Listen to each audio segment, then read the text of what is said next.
Mga kababayan, ako si Baltasar, ang inyong gabay sa madilim na daigdig ng mga kwentong kababalaghan. Maligayang pagdating sa ating munting sulok sa YouTube, ang Creepy Pinoy Stories, kung saan ang mga kwento ng katatakutan ay nagiging buhay sa bawat bulong at bawat sigaw. Maraming salamat sa inyong patuloy na pagtangkilik at sa pananatili sa kadiliman kasama ko.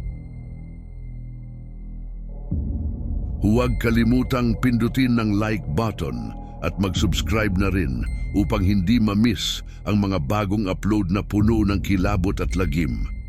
Sumali sa ating lumalagong komunidad ng mga adik sa kwentong nakakapangilabot at maging isa sa mga unang makasaksi sa mga orihinal na Tagalog horror stories na dala ko sa inyo sa bawat pag-upload. Tara na at maganda sa isang nakakapanginig ng laman na pakikipagsapalaran. Ngayong gabi, ihahatid ko sa inyo ang misteryo na bumabalot sa isang tahimik na komunidad. Ang kaso ni Ginoong Ngiti, isang kaibigan sa dilim na nagiiwan ng bakas ng cotton candy at mga luha sa mga mata ng mga batang hindi na muling nasilayan. Ano ang lihim na tinatago ni Ginoong Ngiti at bakit isa-isang naglalaho ang mga bata ng Quezon City? Ang mga pahina ng kwentong ito ay puno ng mga tanong na naghihintay ng kasagutan. Kaya't patayin na ang ilaw, maginhawaan at hayaan niyong dalhin ko kayo sa isang paglalakbay sa madilim na sulok ng inyong imahinasyon. Ang kwento ni Ginoong Ngiti ay nagsisimula na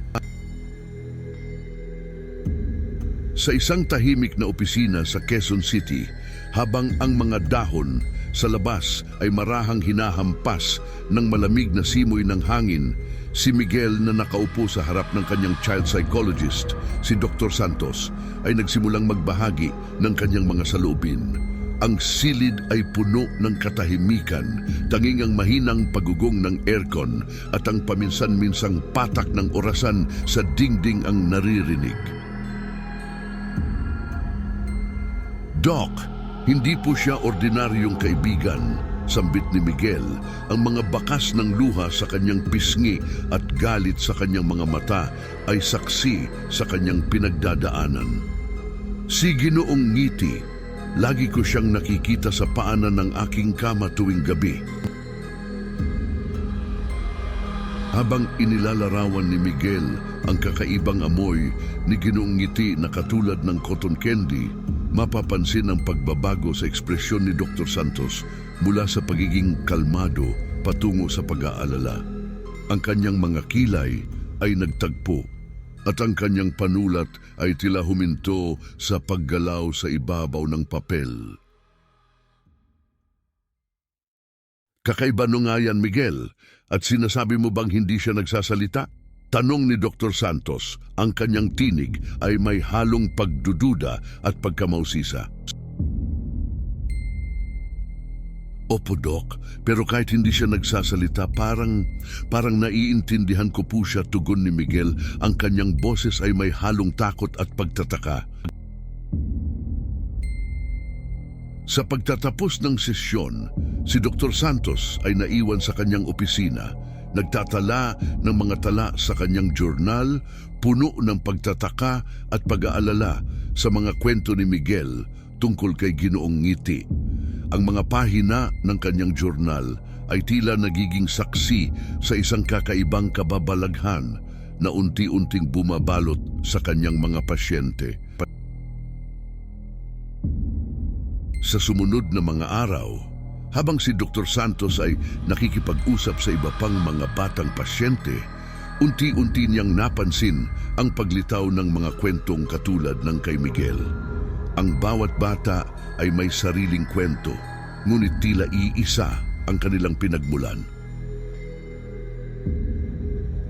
Si Ginoong Ngiti po, lagi niyang hawak ang isang laruang tren, sabi ng isang batang lalaki.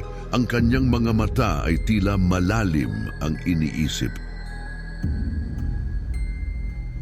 Isa-isang nagbahagi ang mga bata na may edad mula 9 hanggang 12 ng kanilang mga karanasan kay Ginoong Ngiti na may parehong detalye, ang hindi pagsasalita at ang amoy ng cotton candy. Ang bawat salaysay ay nagdadala ng parehong takot at kaginhawaan sa kanilang mga mukha. Si Dr. Santos, na ngayon ay labis nang nag-aalala, ay nagsimulang magtala ng mga detalye at pagkakatugma ng mga kwento at nagsimulang maghinala na may mas malalim na misteryo sa likod ng mga pangyayaring ito. Ang kanyang noo ay puno ng kunot habang pinag-iisipan ang susunod na hakbang. Ang mga pahina ng kanyang journal ay puno na ng mga tala at ang bawat detalye ay tila isang piraso ng puzzle na hindi niya mabuo. Ano nga ba ang lihim na tinatago ni Ginoong Ngiti at bakit tila ang mga batang ito lamang ang nakakakita sa kanya? Ang mga tanong na ito ay naglalaro sa isipan ni Dr. Santos habang ang gabi ay unti-unting bumabalot sa lungsod, nagdadala ng bagong takot na maaaring magising sa dilim. Sa paglalim ng gabi sa Quezon City, ang mga ilaw ng mga poste ay tila mga matang nakamasid sa bawat kilos ng mga tao. Sa isang tahimik na opisina, puno ng mga laruan at drawing books, si Dr. Santos ay nagpasyang kumilos. Hindi na niya maipagkibit balikat ang mga kakaibang kwento ng mga batang pasyente. Sa pagiging mas seryoso ng sitwasyon, napilitan siyang ipaalam sa mga magulang ng mga bata ang tungkol sa mga kakaibang kwento at sa huli ay humingi ng tulong sa mga pulis. Kailangan nating malaman kung ano ang nangyayari, paliwanag ni Dr. Santos sa isang pagpupulong kasama ang mga magulang at ang mga pulis. Ang silid ay puno ng tensyon. Ang mga magulang ay kapwa puno ng pag-aalala at takot habang pinag-uusapan ang misteryosong kaso.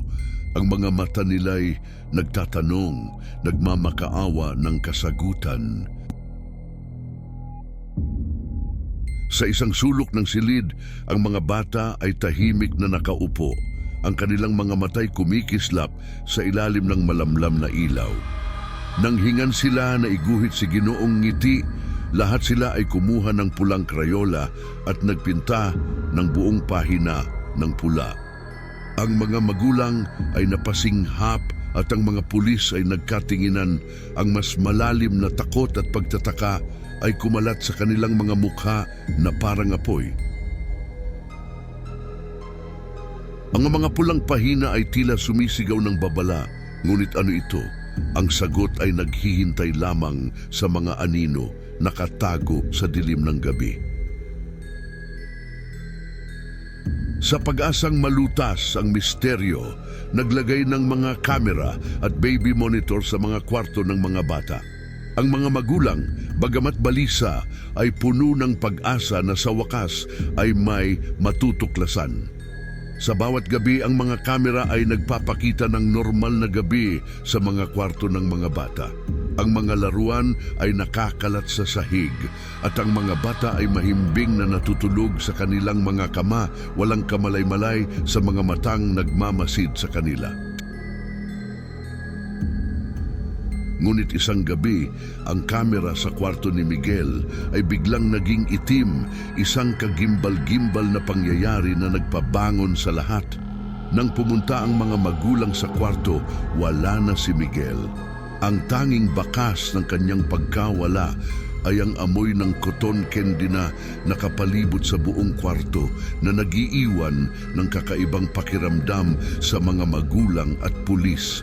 Ang bawat sulok ay sinuri, ngunit walang Miguel na natagpuan. Ang misteryo ay lumalim, ang mga tanong ay dumami, at sa bawat sagot na hindi mahanap, ang takot ay lalong yumayakap sa kanilang mga puso. Ano ang nangyari kay Miguel? At sino o ano ang susunod na maglalaho sa kanilang hanay?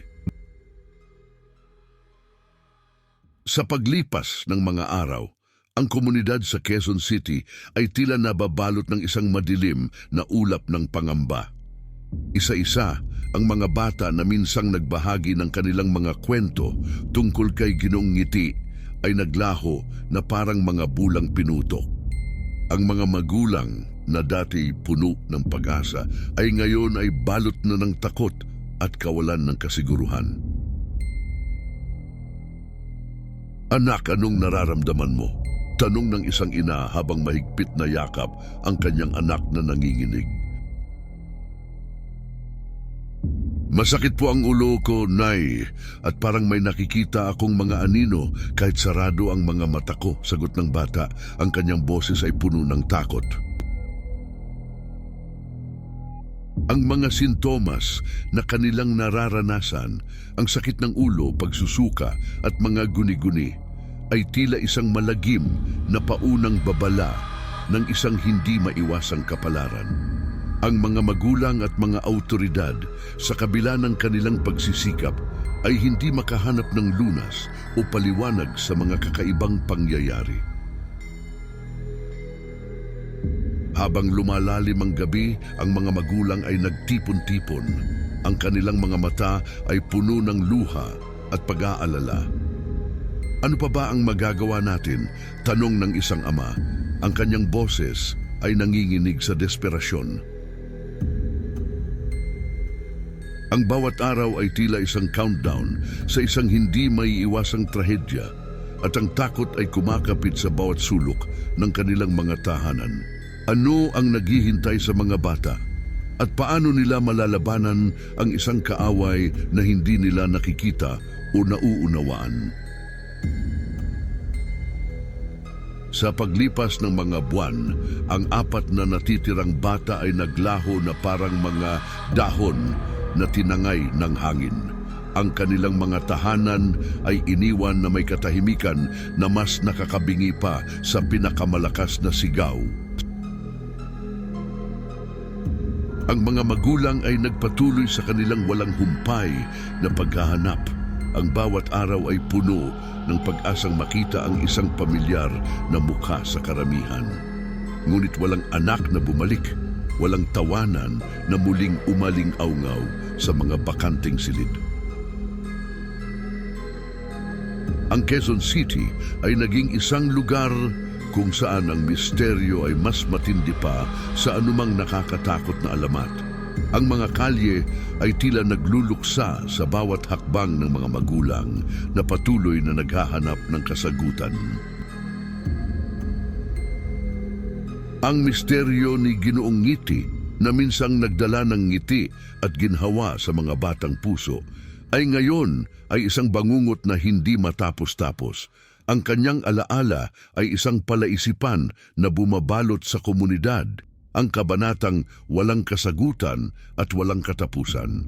Ang takot at pagtataka ay nananatili, nag-iiwan ng isang malamig na yakap sa puso ng bawat isa, habang ang gabi ay bumabalot sa lungsod na may tanong na hindi masagot. Ano nga ba ang nangyari kay Ginoong Ngiti at sa mga batang kanyang dinala sa isang lugar na hindi na nila muling makakabalikan? Mga kababayan, sa bawat ngiti ay may nakatagong hiwaga at sa likod ng koton kundi maaaring may luhang pait. Salamat sa pakikinig. Huwag kalimutang mag-like at mag-subscribe sa Creepy Pinoy Stories para sa mga kwentong magpapakilabot sa inyong mga gabi.